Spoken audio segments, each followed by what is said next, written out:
Bem-vindos a mais um Brainstorming Super Brands. Eu sou Fátima de Sousa, jornalista e diretora da revista Briefing, e estou aqui a moderar esta conversa sob um modo que, penso que concordamos todos, retrata muito o que aconteceu nos últimos 2 anos. Enquanto uns choram, há sempre outros que vendem lenços.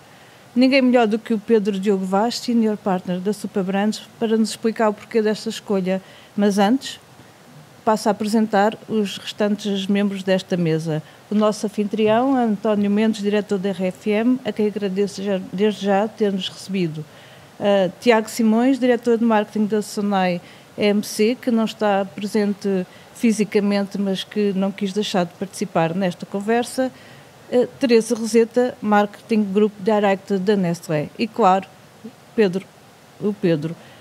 Obrigado a todos por terem aceitado o nosso convite e agora sim passo a palavra ao Pedro para nos explicar o que levou a recuperar esta espécie de slogan como fio condutor desta nossa conversa. Pedro. Ok, olha, obrigado a todos também por estarem aqui, obrigado a todos os que estão lá em casa também a acompanhar-nos.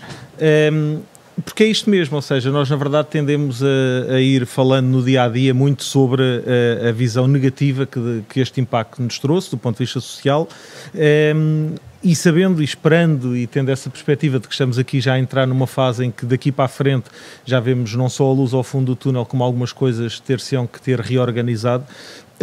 Foi este um bocadinho o desafio, ou seja, que é olharmos também para a perspectiva positiva, ou seja, um impacto destes, e hoje chamou-se Covid, mas poderá haver outros, obviamente lançam-nos sempre desafios, como é que nós dentro das organizações, dentro das marcas, estamos ou não preparados para conseguir reagir a coisas que aconteçam a imprevistos, e que de facto estes 2 últimos anos não tiveram só aspectos negativos. Do ponto de vista social, obviamente, nós temos essa leitura maioritariamente negativa, mas na verdade também teve alguns aspectos positivos. Obrigou-nos a reorganizar do ponto de vista das organizações, do ponto de vista até de resultados, houve, obviamente, e nós sabemos isso, lá está, houve as entidades e as marcas que venderam lenços, enquanto, obviamente, alguns choraram. E, portanto, o objetivo e o desafio aqui a este painel é que, no fundo, nós conseguimos ter aqui as 2 perspectivas, que é o que é que isto de facto nos trouxe de prejudicial e nos desafiou, e pela positiva também o que é que de facto nos desafia a perceber coisas diferentes, a fazermos coisas diferentes, e o que é que correu bem, porque houve com certeza coisas que também tiveram um impacto positivo.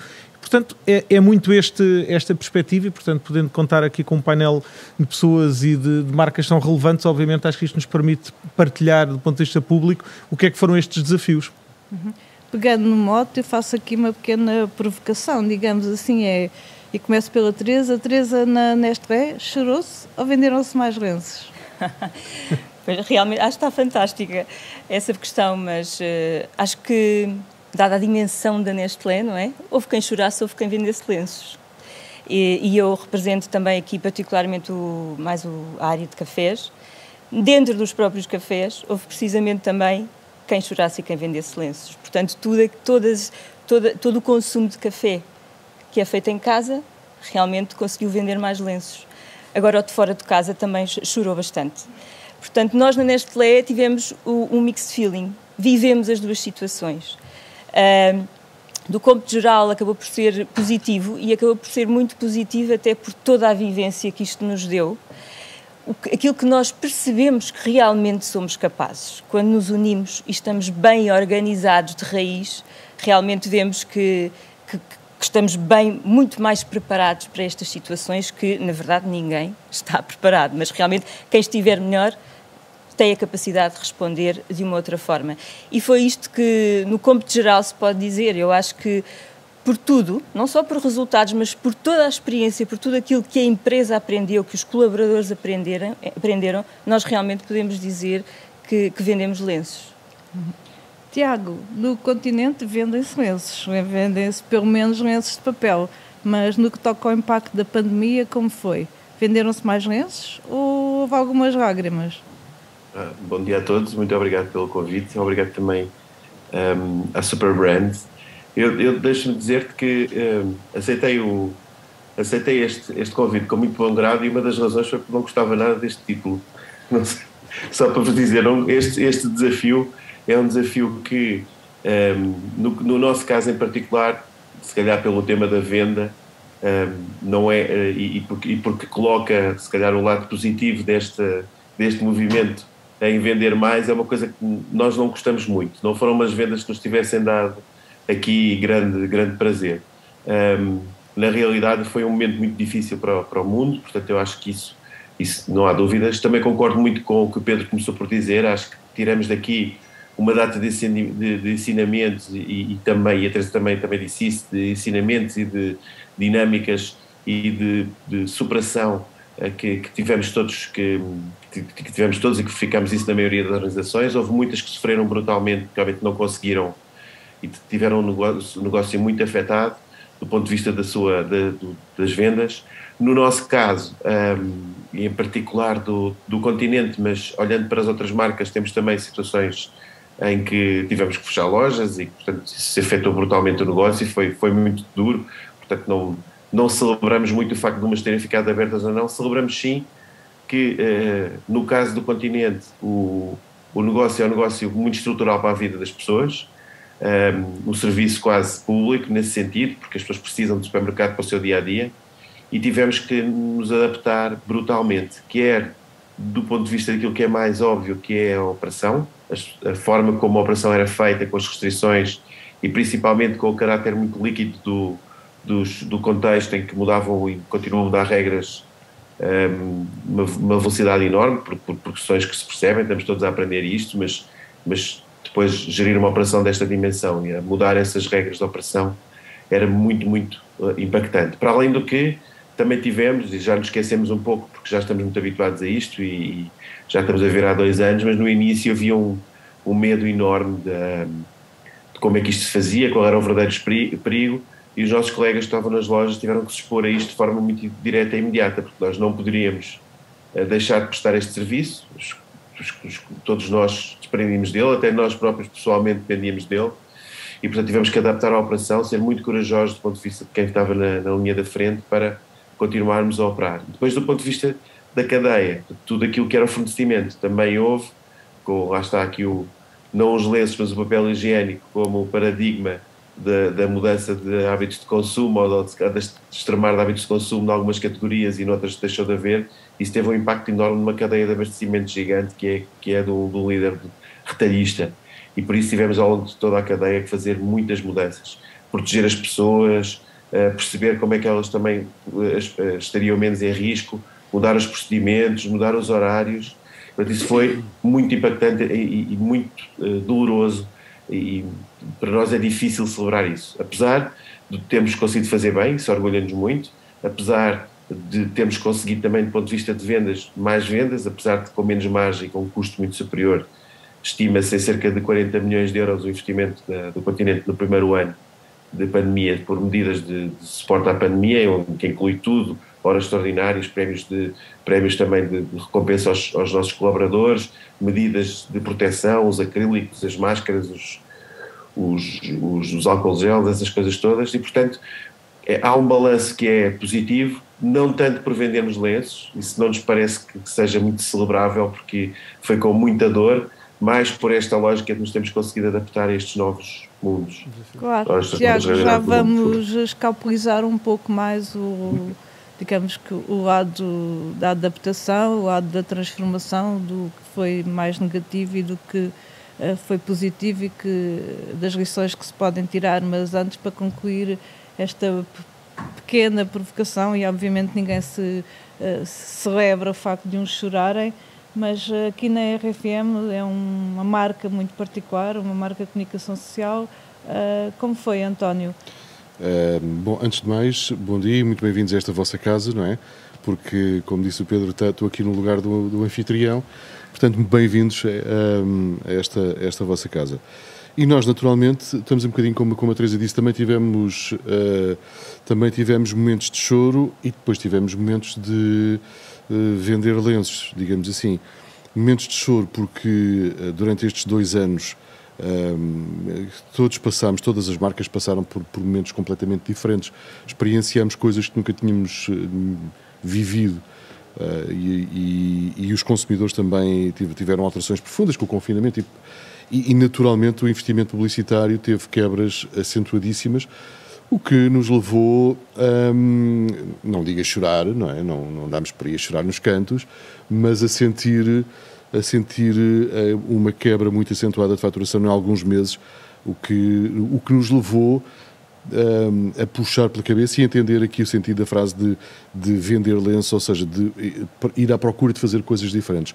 Logo à partida com uma coisa que nós nunca tínhamos feito, mas curiosamente para a qual ao longo dos anos nos fomos inconscientemente preparando, e que foi para, num curtíssimo espaço de tempo, quando se começou a falar do primeiro confinamento, desde que se fala e até que ele se efetiva, o espaço de tempo foi relativamente curto e nós, numa semana, conseguimos pôr as emissões, não só da RFM, mas de todo o Grupo Renascença, a ser feito a partir de casa das pessoas.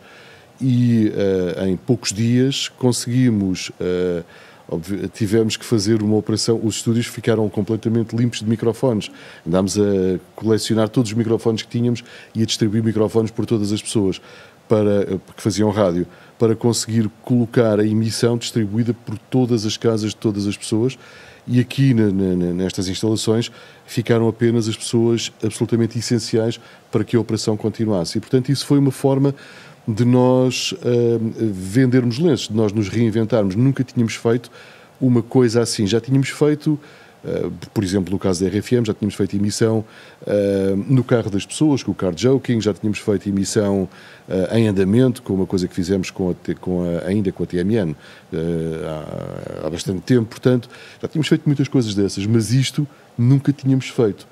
E foi uma espécie de, bora lá ver aqui uns lenços, porque as emissões precisavam de continuar no ar. Sim, Pedro, enquanto observador das marcas, acho que se pode dizer assim, não é? Já com o projeto da Superbrands, como é que, de um modo geral, olhas para o modo como as marcas conseguiram gerir os imprevistos desencadeados pela pandemia? No fundo, é uma palavra que tem sido muito usada, que é reinvenção, reinventar. Como é que tu olhas para esta resposta? Eu acho que ficou, durante este grande desafio, ficou mais claro do que nunca de que a capacidade de resposta tem muito a ver com isto, que a Teresa referiu, que é a capacidade que as organizações tenham de se prepararem, não no sentido que nós consigamos antever o que quer que seja que aí vem, mas que as organizações tenham estruturas, tenham, de facto, equipas preparadas, que tenham organização. E, portanto, no que diz respeito especificamente às marcas, aquilo que nós conseguimos perceber foi os impactos maiores tiveram essencialmente a ver, se calhar, com organizações que estavam, se calhar, mais focados em aspectos muito específicos ou mais comerciais, etc., sem dimensionar, por exemplo, e sem valorizarem a questão que tem a ver com a construção de equipas, com a construção de processos, etc. E, claramente, as estruturas, e como o Tiago referenciou, as estruturas que conseguiram, apesar de todo o desafio que é de um momento para o outro conseguir responder, as estruturas que conseguiram ter boas respostas foram estruturas que, de alguma forma, também valorizavam alguns destes outros aspectos que são muito importantes, porque na verdade as marcas, o mercado, a sociedade, as empresas não vivem exclusivamente das componentes comerciais, vivem de uma série de outras componentes. E, portanto, por exemplo, nós este ano, quando apresentámos, por exemplo, os resultados do estudo ao consumidor, foi muito interessante perceber a reação que houve e as alterações que houve do ponto de vista de como é que o consumidor olhou, por exemplo, para as marcas. De repente nós conseguimos perceber que, por exemplo, dentro da área de IT, tecnologia, um dos segmentos etários que mais vezes referenciou marcas nessa área foi o segmento mais velho.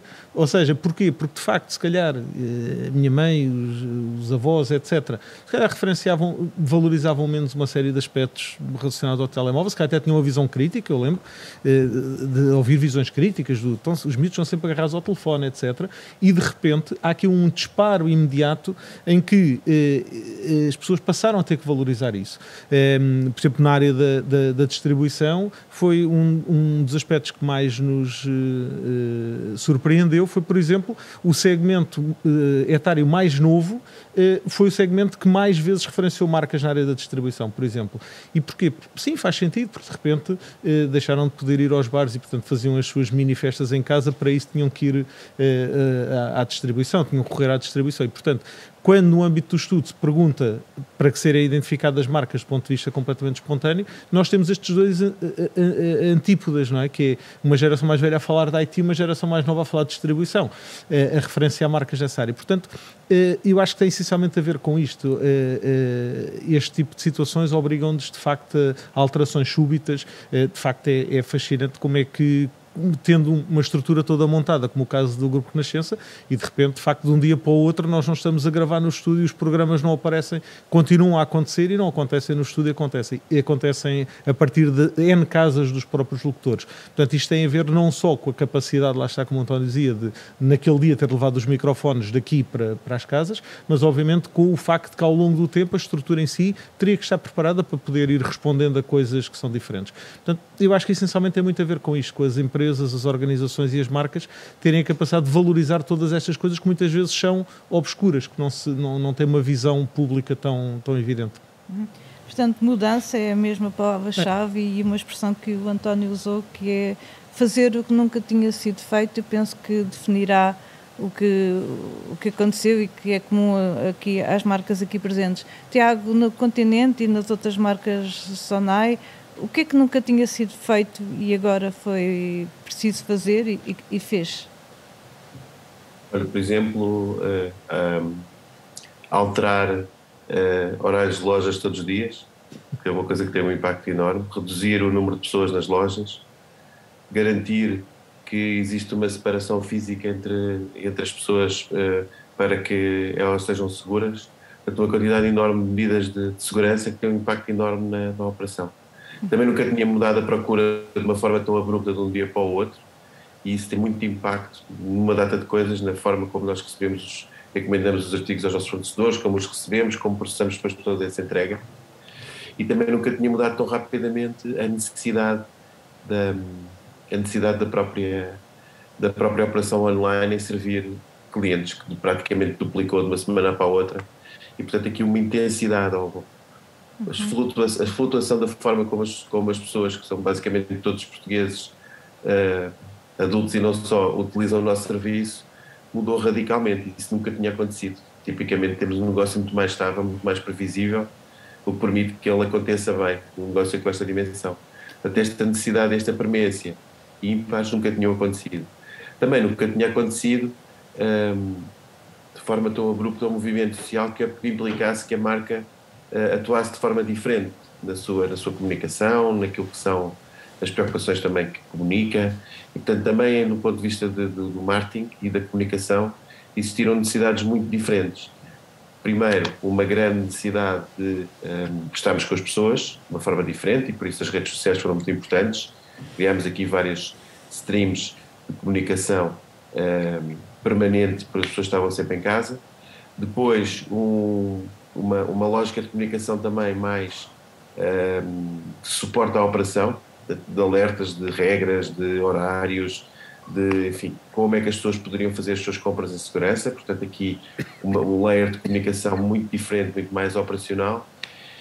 E em terceiro, uma comunicação menos promocional. Fomos os primeiros na altura a cancelá-la, que foi uma coisa que também nunca tinha sido feito. Deixar de comunicar promoções é algo que nunca tinha acontecido. Aconteceu em 2020, no primeiro pico da pandemia, e depois já em 2021 por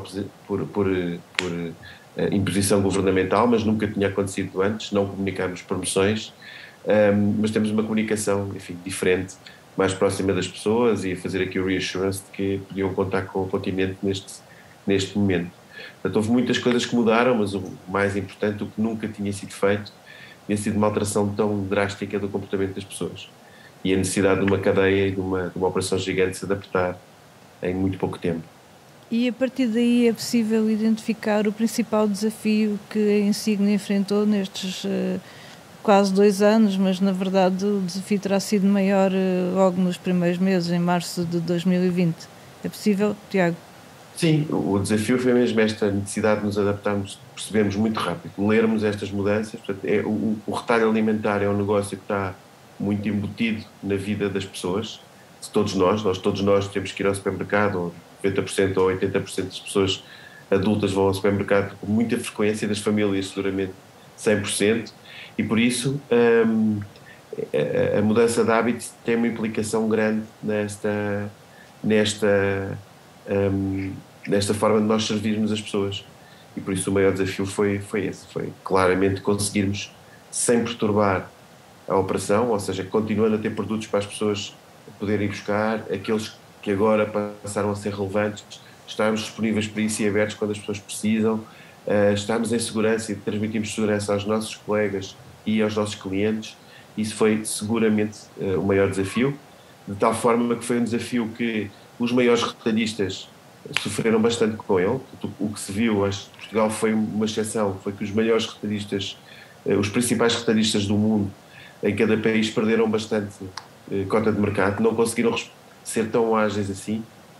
Em Portugal, nós, dos dois grandes retalhistas, claramente ficámos à frente nessa preferência do consumidor. Para nós, a pandemia, nesse aspecto, fomos reconhecidos como aqueles que melhor responderam à mudança às necessidades de mudança do consumidor. Portanto, esse foi claramente o maior desafio, mudar uma operação gigante e complexa em muito pouco tempo. Teresa, qual foi para a Nestlé em geral e para o segmento de café que aqui representa o principal desafio? E aquilo que nunca tinha feito, o que foi? Sim, realmente eu acho que com o início houve grandes desafios mesmo, e eu diria que o principal foi realmente a rapidez com que foi necessário atuar a nível logístico, não é? Porque são, como costumamos dizer, são muitas paletes, não é? Que é preciso rearranjar, não é? Porque houve de facto um boom a nível de vendas, porque as pessoas estavam todas em casa, portanto estavam a consumir mais. E portanto esta adaptação o mais rápido possível da produção, das fábricas, e isto a acontecer tudo ao mesmo tempo, em todos os países ao mesmo tempo, das próprias fábricas, da capacidade de organização logística, on top disso, com equipas também doentes, não é? Com Covid. Portanto, tudo isto foi realmente um desafio enorme e foi algo que exigiu uma mudança, não é? Nas estruturas e na forma como se organizou, e que a Nestlé, sem dúvida, superou com, eu diria, excelência. Outra das questões também que tivemos e que o Tiago mencionou foi a questão da comunicação. Nós, de repente, não é? O marketing normalmente faz os seus planos anuais. De repente tivemos que mudar tudo. Porquê? Porque o nosso foco ainda teve que se tornar maior no consumidor. Sempre foi, não é? No nosso consumidor. Mas naquele momento nós tivemos mesmo que pensar o que é realmente relevante agora para o consumidor que está a passar o que está a passar. E então, de repente, tivemos que rearranjar, realocar verbas, os planos, deixámos de fazer aquilo que íamos fazer para fazer outra coisa completamente diferente e poder tocar as pessoas de outra forma. E tudo isto, todos nós também a passar por grandes mudanças. E eu aqui acrescentaria o tema das próprias equipas. Portanto, on top de tudo isto, as equipas estavam de repente em teletrabalho, todas dispersas. O próprio espírito de equipa era necessário fazê-lo e trabalhá-lo de outra forma. Portanto, também foi uma grande mudança para equipas, para gerir equipas e grandes equipas. Também foi um desafio enorme. Como é que nós agora, de repente, mudamos tudo, todos longe uns dos outros, a adaptarmos-nos a esta nova forma de trabalhar, tudo à distância, com reuniões atrás de reuniões. Portanto, também foi uma adaptação e uma mudança muito grande. Portanto, eu diria que estes foram os grandes desafios. O desafio de resposta da Nestlé àquilo que a comunidade realmente necessitava, não só na venda dos seus bens, mas também no apoio à própria comunidade, ou seja, o que é que nós podemos fazer a quem está na linha da frente, e fizemos muito, e demos também a conhecer ao público aquilo que fizemos. A parte dos planos das marcas, que tiveram que ser, de repente, tudo completamente reajustado, realocado, e realmente as equipas. A gestão de equipas em teletrabalho também foi um desafio enorme com as crianças, não é? Com as crianças pelo meio, as pessoas também com estes desafios, não é? De ter que lidar com o que estava a passar no trabalho, mas também pessoalmente, e portanto foi um momento realmente muito desafiante, mas também muito interessante de se viver. Acho que aprendemos muito e acho que todos nós crescemos muito, e hoje sabemos fazer as coisas e sabemos trabalhar de uma forma diferente, que é o que é muito interessante e tem muito valor. As pessoas da RFM, já sabemos, foram para casa de microfone debaixo do braço. Exato. E instalaram cada uma o seu estúdio, não é? E ainda assim, com toda esta mudança, foi possível continuar a tocar pessoas? Não apenas músicas? Foi possível continuar a tocar pessoas e tocá-las de uma forma muito especial. deu-nos a oportunidade de fazer uma coisa.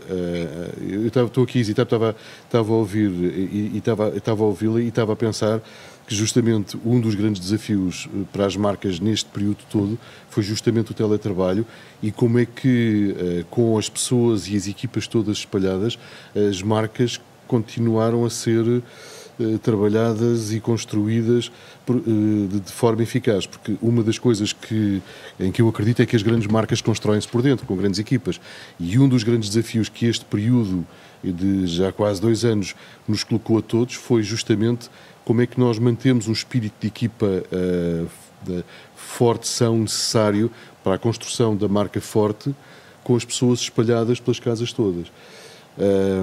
Nós andámos e tivemos a oportunidade neste período de tocar as pessoas de uma forma, enfim, com as pessoas espalhadas nas suas casas, uns com os microfones, outros sem microfones, porque temos pessoas que fazem RFM e que não vão ao microfone, mas deu-nos a oportunidade de sair da rádio e fazer outra coisa que nunca tínhamos feito, que foi o RFM Centro Portugal. Andámos de norte a sul do país a fazer emissão de rádio. Às tantas, uma das coisas que marca muito o nosso ano é o verão e a quantidade de festivais que nós temos e a ativação que nós fazemos da marca nesses festivais. Deixámos de ter festivais. E agora o que é que vamos fazer?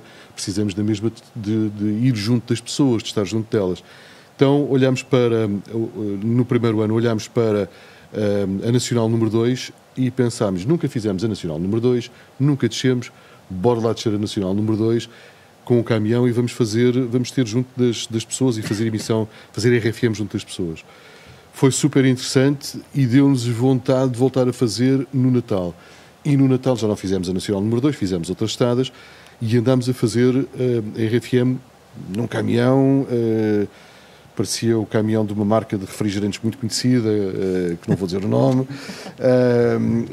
mas muito giro o caminhão. E o que é que aconteceu nesse caminhão e porquê é que eu estou a falar nisto? Porque não só nós víamos pessoas que nos acenavam e que choravam, como também as pessoas da RFM que fizeram parte dessa emissão, elas literalmente chegavam ao final do dia a chorar. De emoção, de poderem contactar, de poderem daquilo que era sentir que andar a fazer emissão de rádio e levar a rádio junto daquelas pessoas que estavam confinadas naquela altura, o efeito que aquela ação teve proporcionava que as pessoas da nossa equipa chegassem ao final do dia e falava com a Ana Colasso, com o Paulo Fragoso, e eles diziam, literalmente eu estive a chorar, chorámos, e agarrámos uns aos outros a chorar de emoção. E deu-nos a possibilidade de tocar as pessoas de uma forma diferente, continuar a tocar e tocar de uma forma diferente. Há uma RFM diferente? Não há uma RFM diferente, eu acho que há uma RFM que se reafirmou neste percurso, nestes 2 anos. A ideia é que o mais do que tocar músicas e toca pessoas, essa subassinatura que nós temos,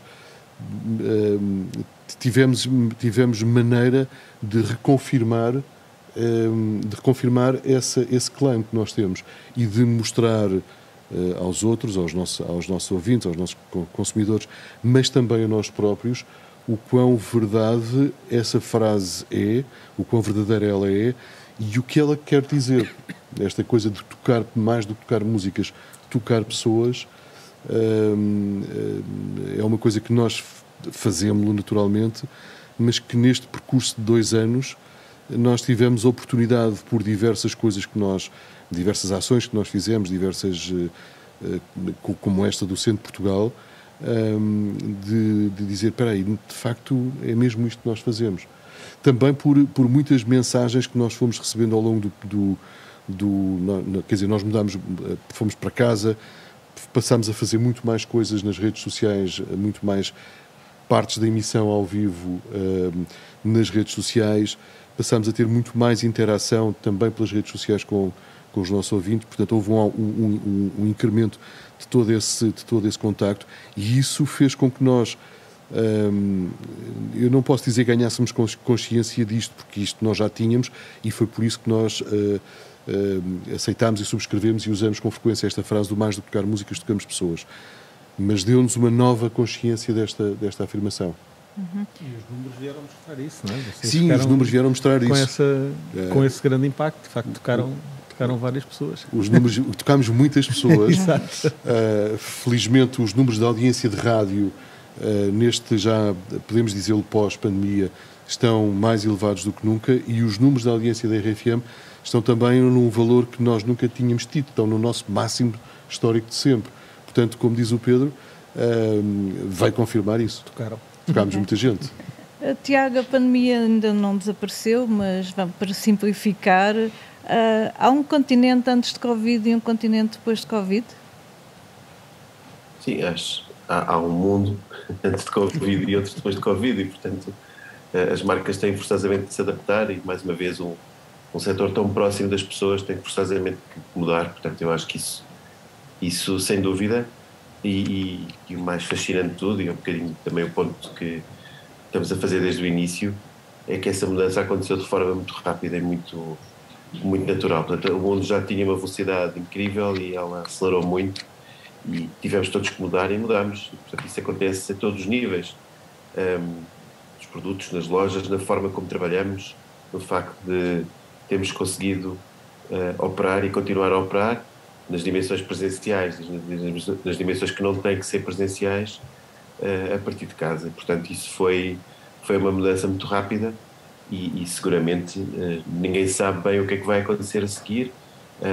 Sabemos que vai ser diferente, o quão diferente não sabemos, até porque este tema do teletrabalho é um tema que tem posições bastante diferentes de pessoa para pessoa.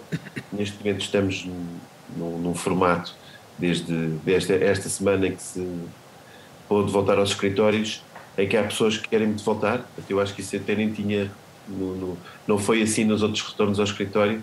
Pessoas querem muito voltar, há muita gente que está no escritório e há muita gente que não está. E, portanto, seguramente um mundo onde também vamos conseguir adaptar-nos muito às idiosincrasias de cada um, à forma como cada um funciona melhor. E, portanto, há aqui mudanças muito óbvias em todos os processos que fazem com que estejamos todos diferentes. No continente, nas ilhas, no Portugal continental, de todo lado. Sim, não temos ainda certezas, não é? Mas há lições, Tiago, a tirar, aprendizagens. Já falámos nos desafios, mas há certamente oportunidades. Quais são as oportunidades que antecipas? Acho que o tema do digital é um tema muito importante, onde houve também uma alteração grande de comportamento. Nós tivemos aqui o e-commerce, nunca tinha sido até o início da pandemia, ou estava para ser a primeira loja do continente. Portanto, o continente de Matosinhos e o continente do Colombo vendiam mais do que todo o online, e hoje não é assim. Hoje o continente online é de longe a loja maior da companhia, e portanto temos uma mudança grande nos hábitos de compra, no que tem que ver também com a utilização do digital, seja na componente de e-commerce, que foi esta que referi, seja depois na utilização de tecnologias digitais numa data de pontos da jornada do cliente, na construção de listas, no self-scanning das lojas, na utilização de lojas que não têm sequer necessidade de fazer scan dos produtos e que têm câmaras que leem a forma como os produtos que as pessoas vão tirando e vão pondo no seu carrinho. Portanto, há toda uma transformação digital e uma propensão digital que é cada vez maior, e que seguramente nós temos que continuar a olhar com muita atenção, até porque o nosso retalho, o retalho alimentar, não foi ainda alvo de uma disrupção profunda como foram os livros ou como foram os brinquedos, enfim, os mais tradicionais, e tipicamente quando acontece é muito rápido. Nós, o retalho alimentar tem características muito diferentes, mas seguramente o tema digital e a digitalização da vida dos nossos clientes, a uberização, como nós costumamos dizer, traz também muitos desafios a um operador tradicional. Por isso, esses desafios da digitalização, eu diria, são oportunidades. Há um tema que temos vindo a falar de forma muito clara, já desde a primeira pandemia, e que provavelmente agora ainda vai ser mais claro, que é o tema da crise económica, que se segue à crise pandémica, e como é que isso se reflete nas pessoas. E uma marca, mais uma vez, de supermercados tem que estar muito atenta a isso, tem que se adaptar e tem que perceber que esse desafio dos clientes é um desafio que as marcas que estão deste lado, as marcas de supermercado, que são marcas muito relevantes, hoje em Portugal são as mais relevantes, não é? Em todos os rankings de notoriedade, de seguimento nas redes sociais, estamos à frente das Nikes e mesmo das tecnológicas, e portanto são marcas que têm que cumprir esse seu papel de confiança que é depositada por parte dos consumidores, e por isso o tema da crise económica e do que aí vem nos próximos tempos, com o aumento dos custos da energia, com o aumento da inflação, é algo que nos preocupa bastante e que é seguramente um desafio que vamos ter para ultrapassar e para ajudar os nossos clientes a ultrapassar estes tempos difíceis o melhor possível. Parece ser um dado adquirido que a pandemia veio trazer a aceleração digital, quer na comunicação, quer nas ferramentas mais tecnológicas, quer no e-commerce. Qual é a realidade da Nestlé e qual é o caminho daqui para a frente? Não, sem dúvida, totalmente de acordo, até com o Tiago, até porque realmente com a pandemia, como o Pedro disse, nós vimos até uma mudança de comportamentos que nunca esperaríamos, não é? Pessoas, por exemplo, mais velhas, a valorizarem aquilo que as ferramentas digitais tinham para lhes oferecer. Portanto, eu acho que aqui está uma grande oportunidade para a Nestlé.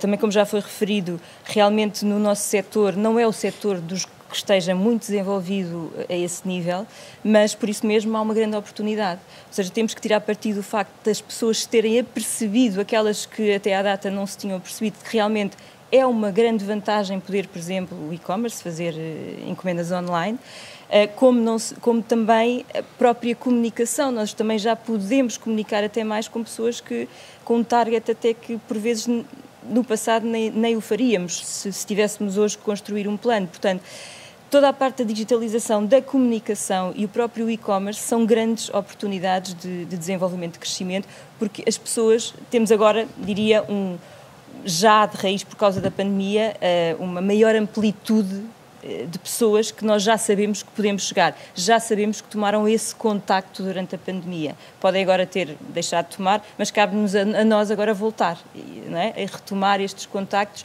e poder realmente tirar partido desta oportunidade, porque claramente que é uma das nossas grandes prioridades a nível da Nestlé, é o desenvolvimento não só do e-commerce, mas de toda a digitalização da própria comunicação. Uhum. António, a RFM já vinha a fazer o seu caminho do ponto de vista digital. Imagino que estes 2 anos também tenham servido para reforçar essa estratégia. O que é que podemos esperar de novo? Podemos esperar um aprofundamento de todo este caminho, como dizes, nós já vínhamos fazendo há muito tempo. Há muito tempo que já tínhamos incorporado o vídeo, há muito tempo que as pessoas começaram-nos a dizer uma coisa que era absolutamente inaudita na rádio, que é: eu conheço a sua cara, é da rádio. E isso era uma coisa que há muitos anos não era possível, mas que nos últimos 10 anos seguramente passou a ser possível, porque a rádio passou a ter imagem. E estes 2 anos levaram-nos a aprofundar isso. Quando fomos para casa, quando fomos para nossas casas fazer rádio, para além de fazer rádio, também fizemos rádio com vídeo, também fizemos transmissões, também fizemos stream, por exemplo, o Wi-Fi com a Joana Cruz, o Rodrigo Gomes e o Daniel Fontoura. Eu ia dizer todos os dias, não foram todos os dias, mas muitos dias convidados, com muito vídeo. Portanto, este período de 2 anos levou-nos a intensificar e a aprofundar este caminho que nós já vínhamos traçando, não é? E, portanto, a rádio hoje tem som como sempre teve, mas também tem imagem, também tem vídeo, também está por todo lado. Este foi mesmo um momento transformador. Mudou o comportamento do consumidor, mudaram as marcas para responder ao consumidor e para responder efetivamente às restrições, aos condicionamentos colocados pela pandemia. Pedro, a Superbrands, a próxima edição da Superbrands, espelhará de alguma forma todas estas mudanças? Será espelho daqueles que venderam lenços e daqueles que choraram? Ou nem por isso? Eu acho que isso vai decorrer do próprio estudo. Portanto, o estudo é feito de forma completamente espontânea pelo consumidor, portanto não tem qualquer tipo de segmentação por setores, portanto isso eu diria, vai ser provavelmente um excelente espelho da forma como o consumidor vai reagir a isso, porque a forma como as questões são colocadas, no sentido de pedir às pessoas que respondam, que indiquem espontaneamente marcas que conhecem, marcas em que confiam, etc.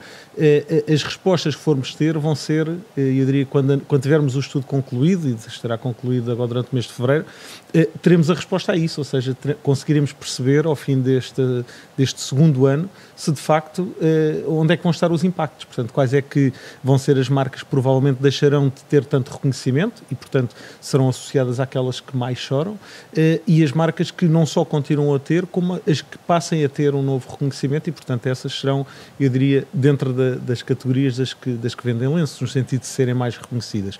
Portanto, eu olho sempre para estas, e desculpa fugir aqui um bocadinho à questão, eu olho sempre para estas questões, e o desafio que quando se colocou de olharmos para isto nestas duas perspectivas tem muito a ver com isto, que é nós daqui a 20 anos vamos todos lembrar do que é que aconteceu e do impacto que isto teve e de como é que houve coisas que se aceleraram e nos trouxeram essas vantagens.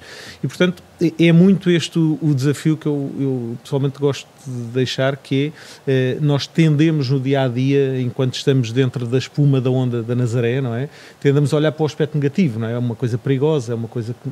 Mas, na verdade, se nós olharmos depois para a frente e daqui a 20 anos vamos olhar para trás e vamos perceber como é que, de facto, uma situação como esta nos permite acelerar muitas coisas.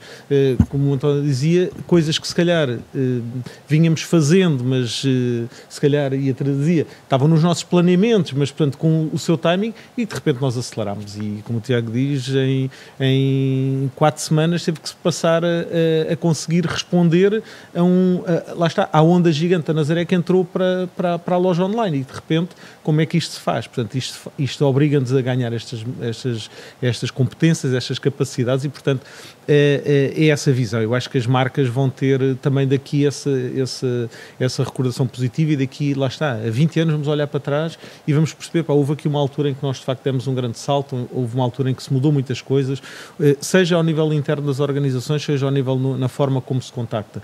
Portanto, se calhar o formato de contacto com o consumidor muda muito, se calhar as estruturas e as organizações internas tornam-se mais ágeis, mais flexíveis, porque passam a ter que responder, como o Tiago dizia, temos pessoas que se calhar sentem muita falta de estar juntas, outras que adoram continuar na sua bolha, e portanto como é que as organizações conseguem gerir isto e tornando isto tudo possível. Portanto, há aqui muitos ensinamentos que se tiram. Eu acho que essa é provavelmente uma mensagem que eu gostava de deixar, que é não nos deixarmos só olhar para os aspectos negativos, e portanto podermos olhar para aqui, para os aspectos positivos que estas coisas nos trazem.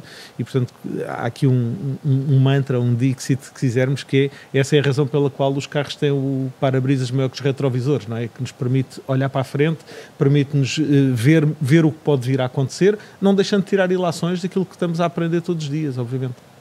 E com esta mensagem positiva chegamos assim ao fim do Brainstorming by Superbrands. Obrigada, Pedro, pela ideia e pelo convite. Ficávamos aqui o resto da manhã a falar de coisas, seguramente. Eu era capaz. Mas pronto, e obrigado também, Fátima, pela moderação e, portanto, pelos desafios que nos foste lançando aqui. E obrigado, António, mais uma vez por nos receberes na nossa casa. Obrigado ao Tiago e à Teresa por terem participado nesta conversa e dado o seu contributo. Voltaremos em breve, certamente, porque a Superbrands não para, tem com certeza ideias para mais conversas. Obrigada.